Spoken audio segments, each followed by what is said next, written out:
puede tomar su lugar en esta noche, quiero decirle que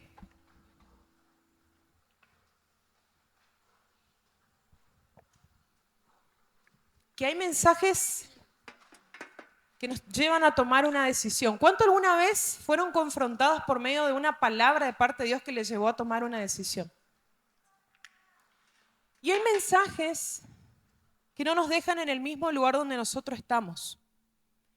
Hay mensajes que nos desafían a tomar decisiones. Hay mensajes que nos desafían a salir de nuestra zona de comodidad. Y hay ciertas palabras que el Señor habla a nuestro corazón que muchas veces son difíciles de digerir. Me acuerdo de un evento, mientras estaba ahí me acordaba de un evento, cuando los discípulos se acercan a Jesús y Jesús suelta una enseñanza muy dura, una enseñanza que literalmente, si ellos la tomaban, iba a cambiar el rumbo de sus vidas y de sus historias. Y en medio de esa enseñanza, los discípulos, estaban las multitudes escuchando, pero los mismos discípulos, los amigos de Jesús, le dicen, duras palabras son estas, ¿quién puede oírlas? Entonces Jesús, lejos Jesús de tratar de equilibrarlos emocionalmente y decirle, no, pero ustedes pueden escuchar, no, pero ustedes tienen la capacidad, lejos de empoderarlos en sus emociones y de regularlos emocionalmente, Jesús les dice, ustedes también se pueden ir. La puerta está abierta. Porque hay ciertas palabras de Jesús que no nos dejan en el mismo lugar donde nosotros estamos. Hay ciertas palabras que nos confrontan a tomar decisiones y nos confrontan a quitarnos los ropajes de apariencia que durante años nos ha provisto la religión para escondernos debajo y detrás de ellos. Y esta palabra de 2 Timoteo que el pastor comenzó la semana pasada y que yo hoy la voy a ampliar un poco más, es una de esas palabras. ¿Sabes por qué? Porque cuando el apóstol Pablo le habla a Timoteo, no está hablando de un contexto fuera de la iglesia, no está diciendo que los tiempos peligrosos se van a desatar afuera. Sí, en parte. Pero hay una dinámica que se da dentro del cuerpo, hay una dinámica que se da dentro de la iglesia que tiene que ver justamente con ciertas características que nosotros mismos podemos desarrollar y no darnos cuenta. Yo siempre digo que el mal aliento lo sienten los demás, pero no hay nada más triste que nosotros no podamos sentir, no podamos ver, no tengamos la capacidad de vernos como por un espejo frente a la palabra del Señor y darnos cuenta que hay ciertas conductas y ciertas actitudes que tenemos que cambiar. Y esta es una de esas palabras, porque una de las cosas que más me llama la atención de esta palabra de 2 Timoteo es que habla que en los postreros días estas dinámicas, decí conmigo, se van a desarrollar dentro de la iglesia. Ahora mírale a tu hermano y decir, ¿vos sos parte de la iglesia? Tenemos que cuidar el corazón, decirle. Para que nosotros no tengamos estas características. Vamos a leer 2 Timoteo, vamos a leer varios pasajes de esta palabra, que dice así, carácter de los hombres en los postreros días. 2 Timoteo capítulo 3. Dice la palabra, también debes saber esto, que en los postreros días vendrán tiempos peligrosos, porque habrá hombres amadores de sí mismos, avaros, vanagloriosos, soberbios, blasfemos, desobedientes a los padres, ingratos, impíos, sin afecto natural, implacables, calumniadores, intemperantes, que no pueden controlar su temperamento, crueles, aborrecedores de lo bueno, traidores, impetuosos, infatuados, amadores de los deleites más que de Dios, que van a tener apariencia de piedad, pero negarán la eficacia de ella. A estos, ¿qué dice el apóstol Pablo? Evita. Vamos a leer desde el versículo 10 en adelante. Dice, pero tú, le dice el apóstol Pablo a Timoteo, has seguido mi doctrina, conducta, propósito, fe, longanimidad, amor, paciencia, persecuciones, padecimientos, como los que me sobrevinieron en Antioquía, en Iconio, en Listra, persecuciones que he sufrido y de todas me ha librado el Señor. Y todos aquellos que quieran vivir piadosamente en Cristo Jesús padecerán. ¿Qué vamos a padecer? Y sigue diciendo la palabra, mas los malos hombres y los engañadores irán de mal en peor, engañando y siendo engañados. Tremendo. No hay peor engaño que el que uno ejerce en sí mismo, pensando que está bien cuando en realidad no lo estamos. A eso se refiere este engaño. Porque la piedad es un enemigo muy poderoso que nos hace creer que estamos bien. Pero en realidad esconde toda la mugre debajo de la alfombra. Sigue diciendo la palabra del Señor, versículo 14. Pero tú persiste en lo que has aprendido y te persuadiste, sabiendo de quién has aprendido, y que desde la niñez has sabido las sagradas escrituras, las cuales te pueden hacer sabio para la salvación por la fe que es en Cristo Jesús. Y toda la escritura es inspirada por Dios y útil para enseñar, para redarguir, para corregir, para instruir en justicia, a fin de que el hombre de Dios sea perfecto, enteramente preparado para toda buena obra. Esta es una palabra, yo siempre digo, muy completa. Es una enseñanza del apóstol Pablo donde él expone una realidad, pero automáticamente también nos da la salida frente a esa realidad.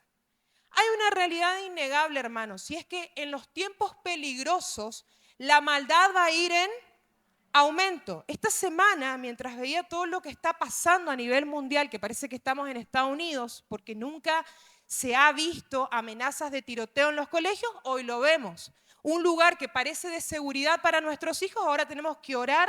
Y esta semana jamás me imaginé tener que decirle a Luz, mirá Luz, si llega a haber un tiroteo, vos tenés que tirarte abajo no corras porque si no sos un flanco vulnerable, tenés que tirarte abajo de alguna silla y de esa manera evitar que te maten. Jamás en mi vida me imaginé hablar una cosa así.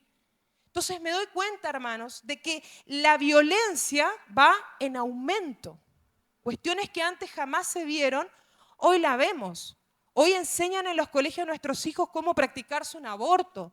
Hoy vemos niveles muy altos de violencia que en épocas anteriores no lo veíamos. Pero lo más tremendo de todo es que esa peligrosidad también está entrando a la casa del Señor. Y el apóstol Pablo es muy directo en decir que estos tiempos peligrosos son una advertencia, no solamente para el liderazgo, sino una advertencia para nosotros, para cuidarnos a nosotros, muchas veces de nosotros mismos.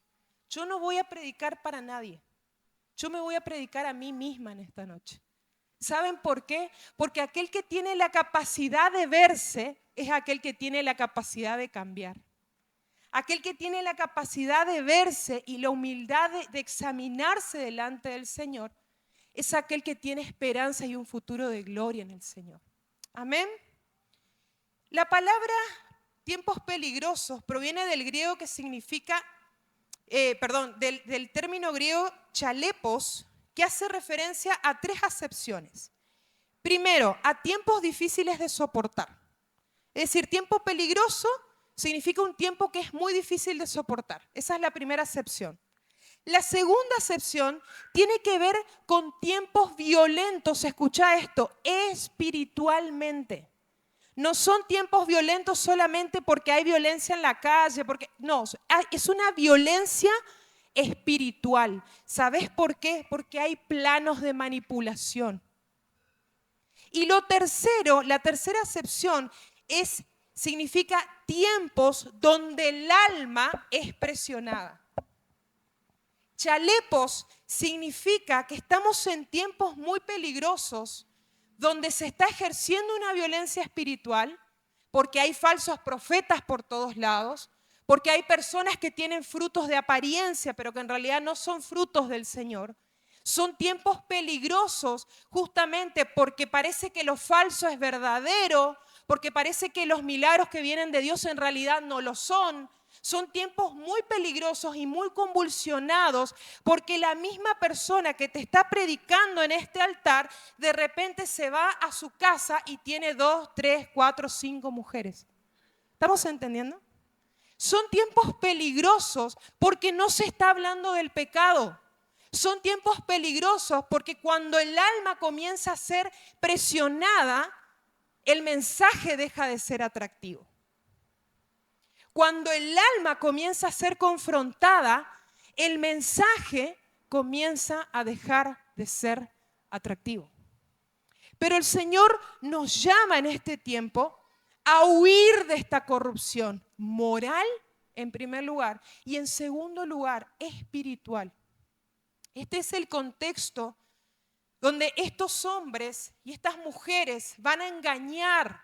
Es más, otra de las características de los últimos tiempos es que se van a levantar muchos falsos profetas, muchas personas que engañen. Pero nosotros tenemos una herramienta del Espíritu. ¿Sabes cuál es? Los frutos del Espíritu. ¿Cómo podemos escudriñar si lo que una persona me está diciendo es cierto o no es cierto? Porque su vida respalda el mensaje. Porque hay esencia de Cristo en lo que dice. Porque demuestra no solamente con fe, sino con obras el llamado por el cual es digno de ser recibido. Amén. Estas características, fíjense que dicen que son hombres amadores de sí mismos, es decir, son ególatras, son avaros, vanagloriosos, soberbios, blasfemos. Y sigue enumerando un montón de características la palabra. Pero a mí me impacta lo que dice el versículo 5. Y acá yo creo que está la clave, que dice que van a tener apariencia de piedad, pero niegan la eficacia de ella. Esta palabra a mí me impactó, porque muchas veces predicamos un evangelio de poder sin poder. Decimos, la cruz tiene el poder para transformarme, pero yo no soy transformado. Yo no puedo dejar mis viejos hábitos.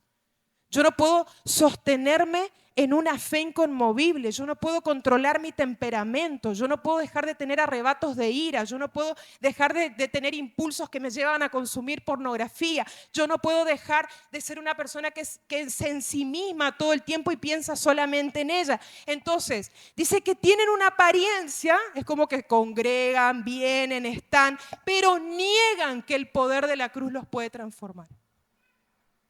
Y esto, hermanos, no es nada más ni nada menos que religiosidad.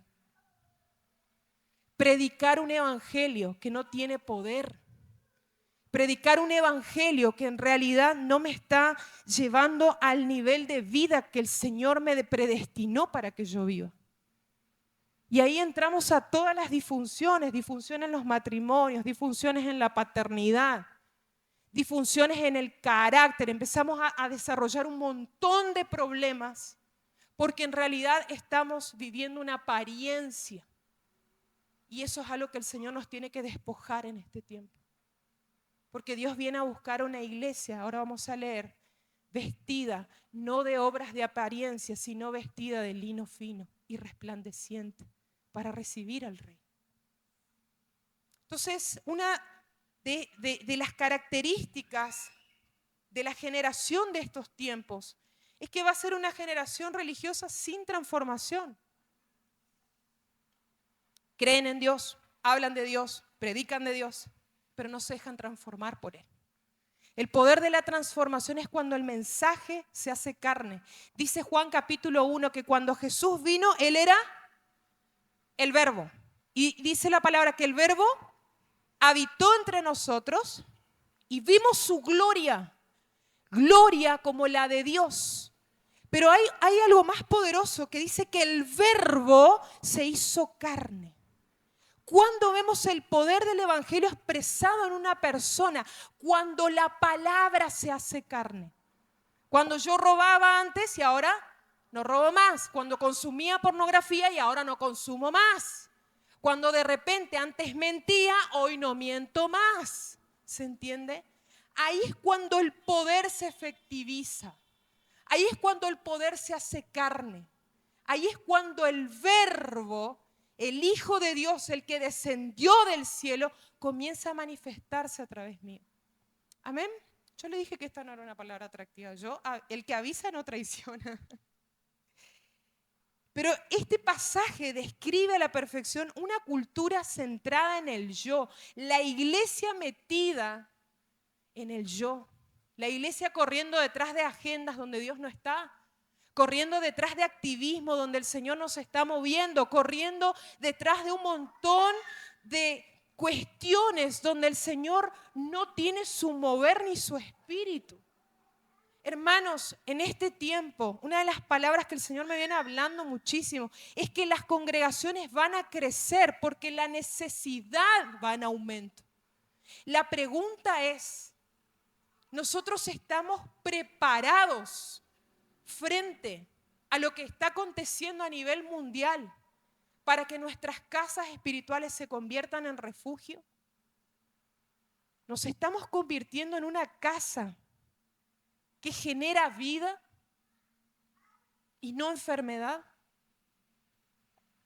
Nuestras casas son lugares seguros donde nuestros hijos pueden descansar, donde pueden confiar, donde pueden liberar sus sueños, hablar sus proyectos, sus planes y encontrar reposo.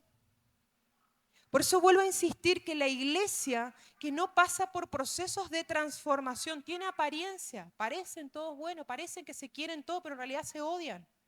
En realidad hay problemas en el liderazgo, hay problemas entre ellos. Hace 20 años que no le soportás al pastor, no le soportás a la pastora y eso no se habla. ¿Por qué? Porque hay apariencia. Y esa apariencia nos lleva justamente a reemplazar lo espiritual por lo emocional. Entonces pensamos que Dios en realidad se recontramovió porque de repente durante el culto la música estaba fuerte y parece que todo sonaba y en realidad era algo emocional. No estoy diciendo que Dios no habita en medio de la alabanza, pero a veces confundimos emociones con movimientos espirituales. Eso es apariencia también. Realmente una iglesia pasó por el fuego de la transformación cuando hay más vida de Cristo y menos vida de la gente.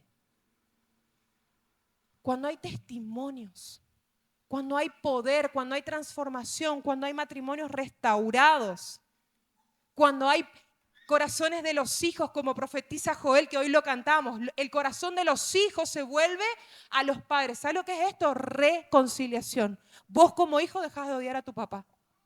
Esto es una señal de transformación. Cuando el corazón de los hijos se vuelve a los padres, el corazón vuelve al Señor. Hay un vínculo de intimidad, hay un vínculo realmente de vida entre el Señor y su iglesia. Vínculo sano, no tóxico. Entonces, amada iglesia, yo no vine a hablarte solamente de lo negativo, porque en medio de todo este contexto que parece bastante dramático y caótico y que nos interpela a cada uno de nosotros a examinarnos, vuelvo a insistir, primero mirémonos a nosotros mismos, el Espíritu se está moviendo en medio de este escenario. Y quiero leerte lo que el Espíritu está haciendo, que dice Apocalipsis capítulo 19, si tenés tu Biblia, acompáñame. Quiero hablarte de algunos puntos en esta noche que tienen que ver justamente con estos movimientos del Espíritu en medio de toda nuestra vanidad, en medio de toda nuestra debilidad y por sobre todas las cosas en medio de nuestra inmadurez. Dice Apocalipsis capítulo 19, versículo 7. Gocémonos y alegrémonos y démosle gloria porque han llegado las bodas del Cordero y su esposa se ha preparado. Decí conmigo, se ha preparado. Y a ella se le ha concedido que se vista de lino fino, limpio y resplandeciente, porque el lino fino es las acciones justas de los santos. Entonces, en medio de toda esta apariencia, dice la palabra que el Espíritu Santo, glorioso Espíritu Santo, aparece en escena. Y el Espíritu Santo es el que comienza a traer luz a la iglesia. Y fíjate que dice que no solamente la deja en una intencionalidad a la novia, no solamente la deja a la iglesia en una intención, sino que la lleva a una concesión. Es decir, Dios en medio de todo este peligro que hoy está acechando a la iglesia, envía al Espíritu Santo de la promesa para que vos y yo entendamos el otorgamiento que tenemos en el Espíritu. Porque la palabra no solamente dice que el Señor nos otorga bendiciones, sino que Él nos da una concesión, un derecho. Y ese derecho tiene que ver con vestirnos de lino fino. ¿Estás entendiendo en esta noche? El Señor no te deja en ese estado de peligro. El Señor no te deja en un estado de indefensión. El Señor te provee herramientas para que vos te prepares. Amén. Y esa preparación tiene que ver justamente con las acciones de justicia. El Espíritu Santo jamás va a ver a la iglesia de Cristo y la va a dejar en el mismo estado que está. Díganme, ¿qué padre ve a su hijo con hambre y le deja con hambre? ¿Cuántos saben cocinar acá? Y a veces, aunque estés recansado, vas a priorizar el alimento de tus hijos porque entendés la necesariedad de que se alimente, de que reciba el alimento. Entonces, el Espíritu Santo lo que hace es darle un derecho, y esto a mí me encanta, ¿sabes por qué?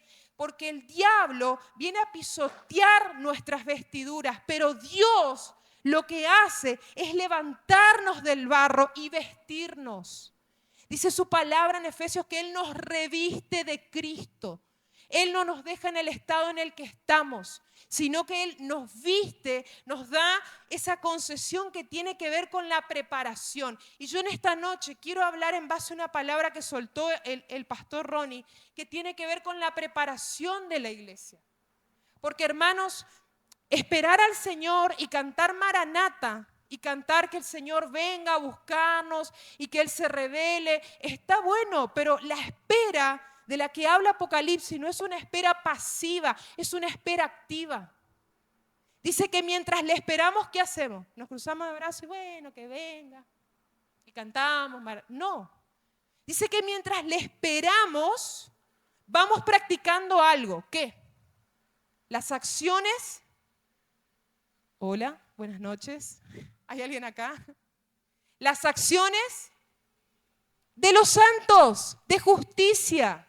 Es decir, que mientras le esperamos, nos vamos preparando. Preparamos el corazón, preparamos el carácter, nos preparamos en madurez, nos preparamos en esperanza. Porque no es una espera pasiva. Esperan los pasivos. Aquellos que no entienden el mensaje Maranata, esperando que por arte de magia se va a abrir el cielo y Él va a descender. Hermanos, el mismo Jesucristo dijo, Él lo dijo, no lo estoy diciendo yo, lo dijo Él. Yo solamente voy a citar textualmente lo que Él dijo.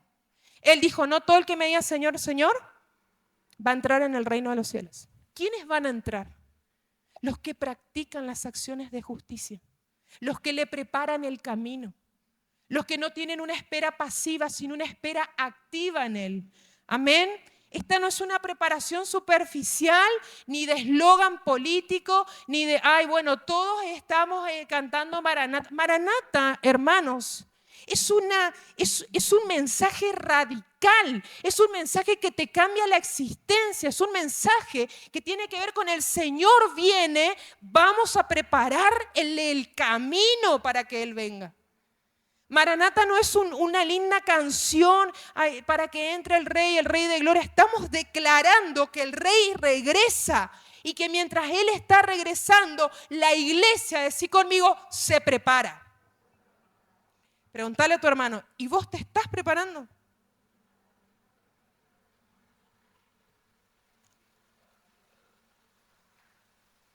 La preparación habla de proceso. Yo estoy embarazada de 10 semanas. A los que no saben, le comento. ¿Cuántas son mamás acá? Bueno, recuerden cuando estaban embarazadas en el primer trimestre, una de las luchas que tenemos, ¿estará todo bien ahí adentro? Porque no lo vemos, porque no se mueve, no lo sentimos, en realidad se está moviendo, hay movimientos, hay crecimiento, hay vida, pero nosotros no lo percibimos. Entonces tenemos que ir a una ecografía para ver, a ver si está todo bien, si está todo en orden, si está todo en regla. Dice la palabra del Señor que nosotros estamos esperando como con dolores de parto. Ahora, Jesucristo todavía no volvió, pero hay movimientos que están hablando de que Él está regresando. Hay movimientos que aunque nosotros no vemos, está hablando de una vida que se está generando adentro, que tiene que ser expresada. Aunque nosotros no veamos la vida del Espíritu, esa vida que se está gestando tiene que nacer bien. Y para eso, amados, hay que cuidar el alimento.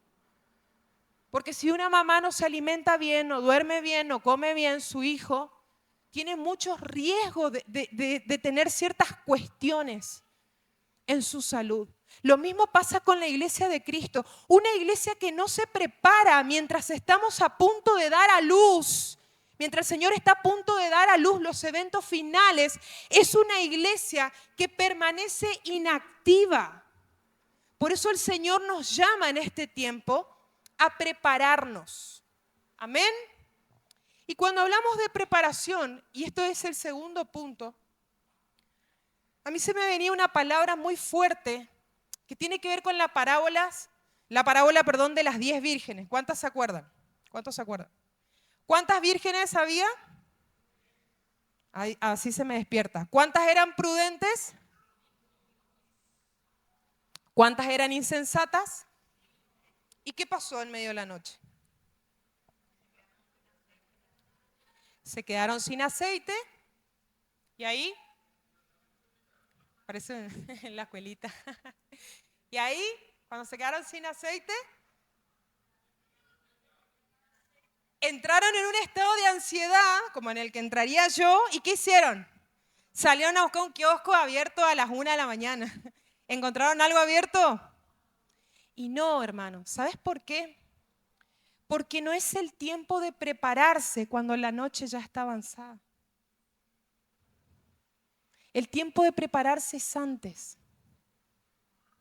Hay mucha gente que cuando Cristo esté regresando entre las nubes va a gritar, Señor, Señor, y ya va a ser tarde.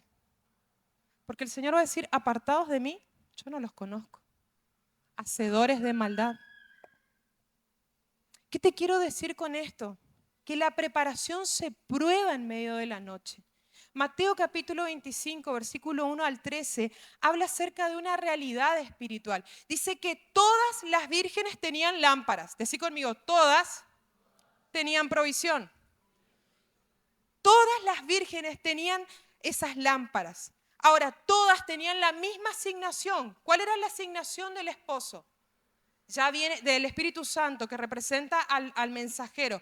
Ya viene el novio, prepárense, mantengan sus lámparas encendidas en medio de la noche. Todos tenían la misma directiva de parte del asistente. Ahora, todas en apariencia estaban preparadas, todas estaban en el mismo lugar físico, todas estaban esperando, pero había una diferencia. Una diferencia que yo digo que eso marca el curso de la historia. Unas tenían aceite y las otras no. Unas le dieron importancia a la preparación. Otras, el 50%, no. Cuando hay una iglesia que se prepara, hay una iglesia que cultiva el aceite. Y yo siempre digo, el esposo tardó. Dice la palabra, el esposo tardó y la noche cayó. Cuando cae la noche, ellas obviamente entran en un estado de trance, entran en un estado de sueño, de vigilancia. ¿Vieron cuando uno está en ese estado como que está dormido y no está dormido? Entran como en un estado de alerta y ahí viene el novio. Ellas se levantan, la mitad salen a buscar aceite y la otra mitad queda adentro. ¿Y qué hace el novio? Entra, cierra la puerta y la mitad de las vírgenes quedan afuera. Fíjate la importancia que Dios le da a tu preparación. Fíjate la importancia que Dios le da a que cultives el aceite, a que tengas una vida activa de oración, a que te conviertas en un intercesor delante del trono, a que sanes tu corazón. Ayer venía hablando con mi esposo y él me decía, Cele, escuché un predicador muy conocido, no lo voy a citar, pero escuché un predicador muy conocido que me dijo algo que me revolucionó, me dice él. Me dijo que las personas que no están sanas son personas que no sirven al Señor. No pueden servir porque su corazón no está sano. Cuando tenemos un corazón que no está sano, no podemos servir al Señor, no podemos predicar, no podemos anunciar el Evangelio. No estoy hablando de un servicio solamente dentro de una iglesia, porque Dios te puede llamar a servir en la sociedad, Dios te puede llamar a servir con los capellanes, Dios te puede llamar a servir con los gedeones, Dios te puede llamar a servir en la pluralidad del cuerpo de Cristo. No todos somos llamados a ministrar al Señor, a los santos acá adentro. Yo entiendo el servicio como algo amplio, pero cuando hay una persona que tiene el corazón lastimado, no es productiva en el servicio del Señor. Por eso el Señor está llamando a la iglesia a que se preparen movimientos de sanidad, que sane el corazón, que resuelva los traumas, que cambie el curso de la historia. Si su papá era un alcohólico, si su papá era un drogadicto, en la nueva generación se tiene que cortar en el nombre de Jesús. Porque el Señor viene a buscar una novia sana, limpia, preparada, llena de acciones de justicia. Amén. Pero quiero decirte que la noche revela la prueba. Y ya estoy terminando. La noche revela la prueba. ¿Sabes por qué? Porque en el momento de la aflicción, en el momento de la prueba, en el momento cuando tus emociones son sacudidas, en el momento cuando vos perdés aparentemente el rumbo de la historia y todo se desacomoda, es donde realmente se revela cómo te preparaste para ese momento. No te preparas en ese momento. En ese momento se externa. ¿Qué quiere decir? Sale, se manifiesta lo que durante todo ese tiempo estuviste alimentando. Y eso se manifestó esa noche. Durante el tiempo de la prueba, estas salieron corriendo. ¿Qué se reveló? Su ansiedad, su falta de previsión. Eran malas administradoras. No administraron la presencia del Señor. No administraron bien el aceite. No fueron mujeres previsoras, como la mujer de Proverbios capítulo 31, que habla que la mujer virtuosa, que habla de la iglesia, es una mujer que en el tiempo de escasez, ¿qué hace? Almacena, trabaja, guarda. Hay gente que se preparó para esta crisis y por eso la crisis no le está golpeando tan fuerte. Si el Señor te llamó a que te prepares académicamente, en el nombre de Jesús recibite en este tiempo. No postergues más. Si el Señor te dio un título, servile con el fruto de tus manos. Aunque te mueras de miedo, el Señor te capacita y el Señor te envía. Él va adelante. Lo que no sepas, Él te va a enseñar. Pero este es el tiempo donde la preparación es fundamental. Y si de repente sentís de que no tenés herramientas, en el nombre de Jesús, orá para que el Señor te revele esas herramientas y te suelte un recursero que necesitas. Para que cuando venga el tiempo de la prueba, cuando venga el tiempo del sacudimiento, vos tengas lámpara, fuego, aceite y por sobre todas las cosas, luz para alumbrar a todo lo que te rodea. En el nombre de Jesús. Amada iglesia, el Señor en esta noche nos llama a prepararnos, a cultivar el aceite, a cultivar la presencia del Señor. Tenemos libertad en el Espíritu. Si postergaste procesos, terminalos en el nombre del Señor. Si Él te llama a prepararte, no postergues más. Este es el tiempo. Amén. Aquellos que desarrollan el carácter y la madurez de Cristo no procrastinan procesos, los terminan. Si el Señor te metió en un proceso, por más duro que sea, fiel es Dios que también con la prueba te va a dar la salida. Vas a salir victorioso en el nombre de Jesús. Sea el proceso que sea. Pero este es el tiempo donde el Señor nos está llamando no a pedir aceite prestado. La unción no funciona de esa manera. El aceite no se pide prestado, el aceite no se improvisa, el aceite no se fabrica del agua. Yo siempre pienso, ¿y por qué no oraron, cargaron unas tinajas de agua y oraron ahí? Porque no era el tiempo de los milagros. Era el tiempo de la preparación. Yo siento en mi espíritu re fuerte de que hay gente que está trabada en sus procesos. Que está trabada. Y que el Señor te dice, salí de ese lugar. Yo te doy la salida. Procesos en su alma. Veo en mi espíritu como relaciones que están truncadas, relaciones que parece que no tienen como un avance. Él va a soltar herramientas en esta noche. Porque en la preparación Dios no solamente nos da el Espíritu Santo, sino que también Él nos da herramientas por medio de su Espíritu. Él provee personas, Él provee a una iglesia, Él provee una casa, Él provee. ¿Sabes por qué? Porque el aceite es provisión en medio de nuestros procesos. Y lo último que quiero decirte es que la clave para prepararnos, vamos a volver a 1 de Timoteo y quiero cerrar con este punto.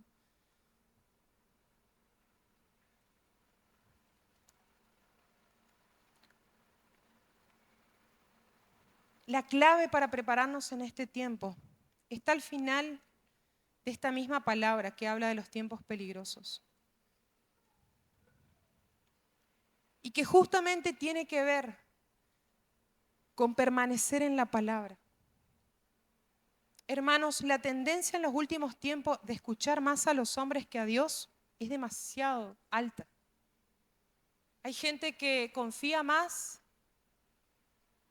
en lo que le dice su familia, que no digo que esté mal, pero sigue siendo una opinión de los hombres. A veces se alinea a lo que Dios dice y a veces no se alinea. Pero hay gente que está más centrada en un consejo que le pueda soltar la ciencia, que le pueda soltar un amigo, que le pueda soltar su pareja, que le pueda soltar, no sé, cualquier persona cercana, que en realidad ir a la fuente inagotable de sabiduría y de poder que es la revelación de las Escrituras. Y la tendencia es muy grande. La tendencia de ir a ChatGPT y no ir a Dios es muy grande. La tendencia de ir a Google y no ir a Dios es muy grande. ¿Sabes por qué? Porque hay un montón de herramientas que no vienen de parte de Dios que se quieren convertir en tu consejero en estos días. Pero el Espíritu está llamando a su iglesia a volver a las Escrituras, a volver a la palabra, a volver al consejo del Señor. Un consejo que nos mantiene activos y preparados en medio de la noche. Amén. Dice que estas escrituras, ¿qué hacen? Nos enseñan, nos redarguyen, nos corrige, nos instruye en acciones de justicia. ¿Qué quiere decir?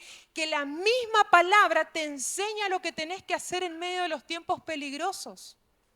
La misma palabra te está dando el consejo de a dónde tu corazón no tiene que desviarse en medio de los tiempos peligrosos.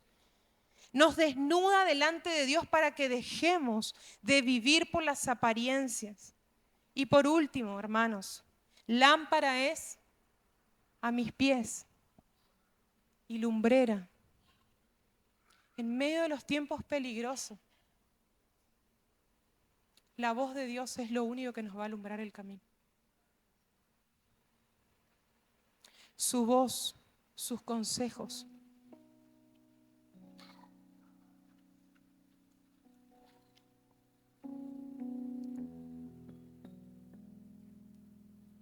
¿Cuántos creen que estamos frente a tiempos peligrosos?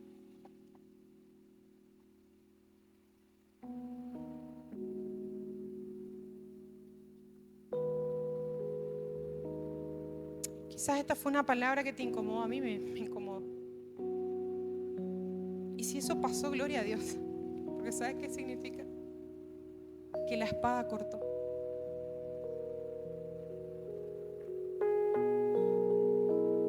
Que la espada nos cortó.